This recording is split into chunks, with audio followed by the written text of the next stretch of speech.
नमस्कार साथी, स्वागत है आपको आपके अपने यूट्यूब चैनल अपेक्स एजुकेशन पर। तो आज हम बात करने वाले हैं कि जो भी अभ्यर्थी टीआरई 3 में शामिल होने वाले हैं उनके लिए कौन कौन से प्रमाण पत्र आवश्यक होंगे। उसके बाद हम बात करेंगे कि यदि मान लीजिए कि आपका कोई प्रमाण पत्र में त्रुटि है तो उसके लिए आप क्या कीजिएगा।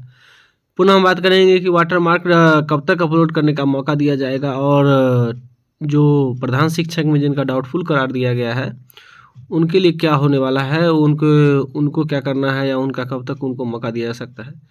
इन सभी चीज़ों पर हम बात करने वाले हैं और विभिन्न पत्रों के माध्यम से सूचनाएं मिल रही है, उस सूचनाओं के आधार पर हम बात करेंगे जिसमें कि एकदम फैक्ट बात होगा। तो आप लोगों से अनुरोध है कि आप लोग वीडियो में अंत तक बने रहिएगा, और यदि मेरे इस चैनल पर नए हैं तो चैनल को सब्सक्राइब जरूर कर लीजिएगा ताकि भविष्य में भी आपको कोई भी ऐसी जानकारी हो तो वह मिल सके। वीडियो को अधिक से अधिक शेयर कीजिएगा ताकि अधिक से अधिक लोगों तक ये वीडियो पहुँच सके। तो साथियों, जो टीआरई 3 में जो अभ्यर्थी सफल है उनके काउंसलिंग के लिए कौन कौन से डॉक्यूमेंट रहेंगे, ठीक है।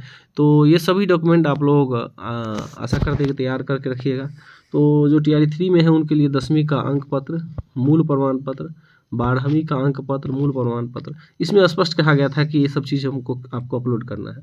अब देखिए इतना इतना उनके लिए नेसेसरी है जो कि 1 to 5 के लिए है, ठीक है। 1 to 5 के लिए इतना नेसेसरी होता है, और इसके अलावा डीएलएड का भी है जो कि आगे आने वाला है। उसका जो ग्रेजुएशन इन स्नातक स्तरीय वाला भरे होंगे, जैसे 6 to 8 या 9 10 भरे होंगे, उनके लिए स्नातक का भी अंक पत्र और स्नातक का प्रमाण पत्र भी जरूरी है, ठीक है। अंक पत्र और मूल प्रमाण पत्र या औपबंधिक प्रमाण पत्र। अब इसके अतिरिक्त स्नातकोत्तर का अंक पत्र और मूल प्रमाण पत्र या औपबंधिक प्रमाण पत्र, आप लोग ध्यान दीजिएगा, बहुत सारे अभ्यर्थियों का ये रहता है क्या औपबंधिक प्रमाण पत्र चल सकता है कि नहीं। तो बिल्कुल चल सकता है औपबंधिक प्रमाण पत्र। यदि आपको अभी तक मूल प्रमाण पत्र प्राप्त नहीं हुआ है तो आप औपबंधिक प्रमाण पत्र भी उसकी जगह पर लगा सकते हैं।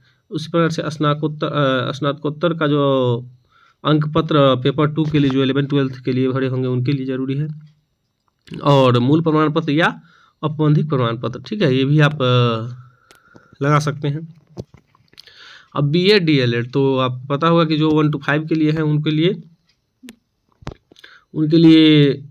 बीएड डीएलएड ज़रूरी है, और जो 6 to 8 के लिए होंगे उनके लिए बीएड डीएलएड दोनों में से कोई भी चलेगा, और जो 9 10 के लिए उनके लिए केवल बीएड ज़रूरी है, ठीक है। तो इसका अंक पत्र और इसके अतिरिक्त बीएड और डीएलएड का औपबंधिक या मूल प्रमाण पत्र ये आपको जमा करना है। अब जाति प्रमाण पत्र देना है किनको, जो जिन्होंने आरक्षण का लाभ जाति के आधार पर लिया होगा उनको जाति प्रमाण पत्र देना पड़ेगा, ठीक है। तो ये बता दें कि ईडब्ल्यूएस वाले को नहीं देना होता है, उनको केवल ईडब्ल्यूएस प्रमाण पत्र देना होता है। अन्य जाति वाले के लिए जाति प्रमाण पत्र देना अनिवार्य है, ठीक है। उसके बाद आवासीय प्रमाण पत्र, तो आवासीय प्रमाण पत्र देना है जो कि बिहार के वासी हैं और बिहार के वासी होने के कारण उन्होंने आरक्षण का लाभ लिया है, उनको आवासीय प्रमाण पत्र इसमें अवश्य रूप से देना है। अब जो अभ्यर्थी विकलांग हो गए उनको दिव्यांगता प्रमाण पत्र देना है, केवल पीएच अभ्यर्थी के लिए। अब जिनको कि स्वतंत्रता सेनानी के नाती पोता होने के कारण नाती पोता या नातनी पोती होने के कारण जिनको आरक्षण का लाभ मिला होगा वो देंगे स्वतंत्रता सेनानी प्रमाण पत्र कि मेरे दादाजी स्वतंत्रता सेनानी थे, ठीक है, या नाना जी। अब है मूल आधार कार्ड एवं आधार कार्ड में जो मोबाइल नंबर लिंक है वो मोबाइल भी लेकर जाना है। तो ओटीपी आप लोगों को पता होगा कि ओटीपी जो आता है इसके लिए वेरिफिकेशन के लिए वह आपके उसी मोबाइल पर आएगा जो मोबाइल नंबर आपने उसमें अपलोड करने नंबर दिया होगा, ठीक है। तो इसीलिए मूल आधार से लिंक वाला मोबाइल भी लेके जाना है और मूल आधार कार्ड भी लेके जाना है, ठीक है। उसके बाद जो जरूरी है वह है अभ्यर्थी का 4 फोटो पासपोर्ट साइज। अब ध्यान रखिएगा ये फोटो वही होना चाहिए जिस फोटो को कि आपने एडमिट कार्ड जब आपने निकाला होगा, एक फ़ोटो तो आपका पहले अपलोड हो गया है लाइव फ़ोटो, उसके बगल में आपने एडमिट कार्ड डाउनलोड करते समय एक फ़ोटो लगाया होगा, ये डाउनलोड वाला फ़ोटो ही रहेगा तो बेहतर रहेगा। हालांकि बहुत अभ्यर्थी को ऐसी है कि वो फ़ोटो नहीं रख पाए हैं, तो ऐसा ही मिलता जुलता फ़ोटो आप लोग खिंचवा के बनवा के लेके चले जाइएगा, ठीक है। अब आगे है कि सीटेट का प्रमाण पत्र है ना, तो कभी किन्हीं के पास हो सकता है कि सीटेट का प्रमाण पत्र अभी नहीं मिला होगा, ठीक है, या किन्हीं ने क्या होगा तो अंक पत्र ही अपलोड किया होगा, तो आपको अंक पत्र ही लेके जाना है, ठीक है। जैसे कि स्टेट में बहुतों का अभी मूल प्रमाण पत्र नहीं आया होगा, तो वो जो वेब कॉपी है वो भी लेके जा सकते हैं आप, ठीक है। तो ये चीज़ है, लेकिन इसमें तो जो स्टेट पिछला हुआ था उसमें सबका निकल ही चुका है, इसलिए इसमें समझिए कि आप लोगों के पास अपना ओरिजिनल होगा ही। और आगे अगला है स्टेट बैंक का चेकबुक या पासबुक, ठीक है, स्टेट बैंक का चेकबुक या पासबुक यहाँ इसमें लेके जाना है। तो पासबुक ही ज़्यादा तो लोगों के पास होगा, क्योंकि चेकबुक बहुत लोग बनाए नहीं होंगे, जिनका बना होगा वो चेकबुक भी ले जा सकते हैं। इसका मकसद एक ही रहता है कि आपका बैंक डिटेल इसमें से उनको लेना रहता है, ठीक है। तो वो ये बाद में भी आप जमा कर सकते हैं, लेकिन है तो लेके जाइएगा, ठीक है। पैन कार्ड भी आपको लेके जाना है और बीपीएससी TRE3 एडमिट कार्ड। अब देखिए बहुत सारे अभ्यर्थियों का होता है कि ओरिजिनल एडमिट कार्ड खो गया, ठीक है। तो आप देख लीजिएगा एडमिट कार्ड ओरिजिनल है या नहीं। यदि नहीं भी है तो आप चाहे तो उस ओरिजिनल को फिर से प्राप्त कर सकते हैं। इसके लिए क्या करना होगा आपको, तो आप क्या कीजिएगा कि उस एडमिट कार्ड जो जहाँ ने आप जिस सेंटर से आपने परीक्षा दिया था, उस एडमिट कार्ड में ओरिजिनल में इसमें एक ही फ़र्क होता है कि उस पर साइन क्या रहता है, ठीक है, इन्वेलिडेटर का। तो आप क्या कीजिए, जहाँ आपका सेंटर पड़ा था उस सेंटर पर आप जा करके भी जो उस रूम में उस दिन होंगे वीक्षक, उनसे उनका साइन आप करवा सकते हैं। यदि वो कर भी देंगे, क्योंकि आपके लाइफ का सवाल रहेगा और आप वो करवा लीजिएगा तो समझिए वो भी आपका ओरिजिनल ही हो जाएगा, जो क्योंकि वो अभी प्रिंट आउट ही निकला रहेगा। उस पर यदि वो साइन कर देंगे तो आपका काम जो है सो बन जाएगा। तो इसीलिए घबराने की ज़रूरत नहीं है। वैसे नहीं भी यदि मिल रहा है तो पर भी यानी कि उसके प्रिंट आउट वाले से भी काम हो सकता है, ठीक है। केवल आप एक एफिडेविट बना लीजिएगा कि मेरा जो मूल था वो खो गया, यह मैंने प्रिंट किया है, ये मेरा सही है और गलत होने पर मैं कार्रवाई का भागी बन सकता हूँ, ठीक है। तो ये बनवा लीजिएगा, तब पर भी आपका काम हो जाएगा, ठीक है। और उसके बाद बीपीएससी TRE3 का आवेदन प्रपत्र, ठीक है। ये लिया नहीं जाता है जनरली, लेकिन आप लेके जाइएगा अपने साथ, क्योंकि वहाँ पर यदि कुछ चेंजिंग हो गया होगा या कुछ होगा तो आप दिखा सकते हैं। देखिए हमने फॉर्म में ये भरा था, ठीक है। तो ये आप रख लीजिएगा, एक वैसे लिया नहीं जाता है, ठीक है, क्योंकि प्रधान शिक्षक काउंसलिंग में इसको लिया नहीं गया है, ठीक है। अब आगे है सभी प्रमाण पत्र ओरिजिनल कॉपी ले जाना है, ठीक है। जितना भी डॉक्यूमेंट इसमें था सबका ओरिजिनल भी ले जाना है और वाटर मार्क वाला भी ले जाना है। तभी बहुत सारे लोगों का कहना हुआ कि वाटर मार्क तभी अपलोड नहीं हुआ है, ठीक है। तो वाटर मार्क वाला सभी प्रमाण पत्र बीपीएससी के वेबसाइट से लॉगिन करने के बाद डैशबोर्ड से प्राप्त कर सकते हैं।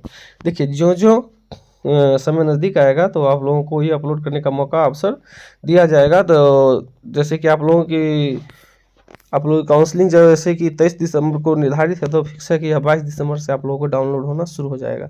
जैसे कि आज ही अभी नोटिस आया है, जिस नोटिस में कि देखिए यहाँ पर देखिए TRE3 का जो काउंसलिंग का डेट है वह अब कर दिया गया है 23 दिसंबर से 28 दिसंबर।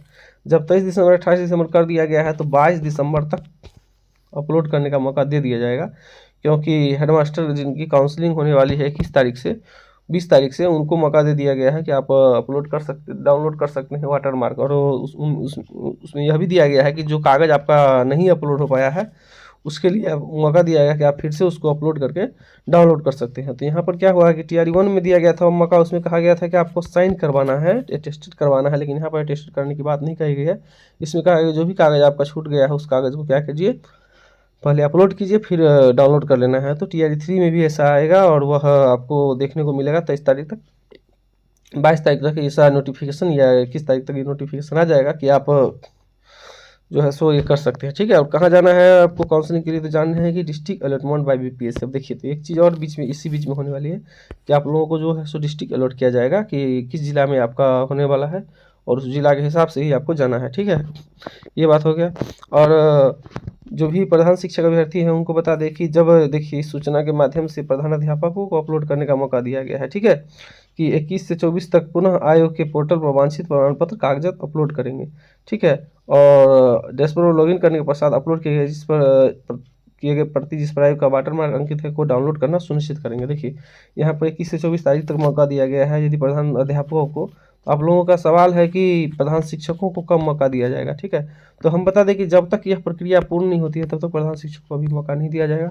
और जो प्रक्रिया है वह 7 जनवरी तक चलने वाली है, ठीक है।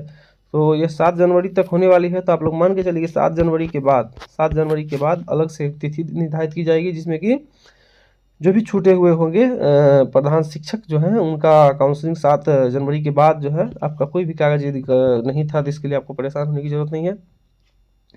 7 जनवरी के बाद देखिएगा आप लोगों को अपलोड करने का मौका दिया जाएगा और जब आप लोग इसको अपलोड करिएगा, अपलोड करने का डाउनलोड करके फिर से आपका काउंसलिंग हो जाएगा और री काउंसलिंग के बाद जो है सो आपका सब कुछ सही हो जाएगा और आपको जो है सो पदस्थापना पत्र मिलेगा ज़रूर। तो इसीलिए आप लोग घबराने की ज़रूरत नहीं है और आप लोगों को भी जल्द से जल्द यह मौका दिया जाएगा डाउनलोड अपलोड करने का, ठीक है। लेकिन आप लोगों का काउंसलिंग जो होगा, काउंसलिंग की तिथि जो है 7 जनवरी से बीच में नहीं रख सकते हैं, क्योंकि जो जो काउंसलिंग करने वाले हैं वही करेंगे प्रधान शिक्षक का, प्रधान अध्यापक का भी प्रधान अध्यापक करेंगे, के बाद करेंगे विद्यालय अध्यापकों का, उसके बाद फिर वो करेंगे एक्सक्लूसिव टीचर का। ठीक है, तो जिनका कि निर्धारित है, पहले था 23 से 31 दिसंबर, लेकिन अब हो गया है 30 दिसंबर से 7 जनवरी तक। तो समझ लीजिए कि आप लोगों की जो रिकाउंसलिंग होने वाली वह 2025 में ही होगी, और वो होगी 7 जनवरी के बाद ही। ठीक है, 2 या 3 दिन का समय दिया जाएगा, इसी में हो जाएगा, क्योंकि जब 4 दिन में इतना बड़ा काउंसलिंग हो गया तो अब तो लगभग 15-20% अब अभी अभ्यर्थी बचे हुए हैं जिनका कि ये नहीं हो पाया है, मतलब कि काउंसलिंग नहीं हो पाया पहली बार में। तो उनको रिकाउंसलिंग के लिए मौका जो दिया जाएगा वही 7 से 10 या 8 से 11-12 के बीच में ही दिया जाएगा, और उनको भी वाटर मार्क डाउनलोड और अपलोड करने की सुविधा दी जाएगी, जिस कारण से कि वो जो भी उनका सर्टिफिकेट अभी तक अपलोड नहीं हो पाया है वह हो जाएगा। तो जो जानकारी मैंने दी है उस जानकारी पर ध्यान अमल करते हुए आप लोग आवश्यक रूप से अपने जो भी वांछित कागज़ है उसको तैयार कर लीजिएगा। टीआरई 3 के अभ्यर्थी प्रधान अध्यापक भी जो हैं सो भी अपना सब कुछ तैयार कर लीजिएगा, और आपको तो मौका दे दिया गया है, कोई भी यदि कागज़ अपलोड नहीं है तो उसको अपलोड करने का भी, तो आप ठीक ढंग से उसको अपलोड कर लीजिएगा। आशा करते हैं कि यह वीडियो आप लोगों के लिए लाभदायक होगी। तो एक बार और फिर से कहना चाहते हैं कि यदि आप मेरे चैनल पे नए हैं तो चैनल को सब्सक्राइब जरूर कर लें, वीडियो को लाइक करें, कमेंट करें और वीडियो को अधिक से अधिक शेयर करें। धन्यवाद।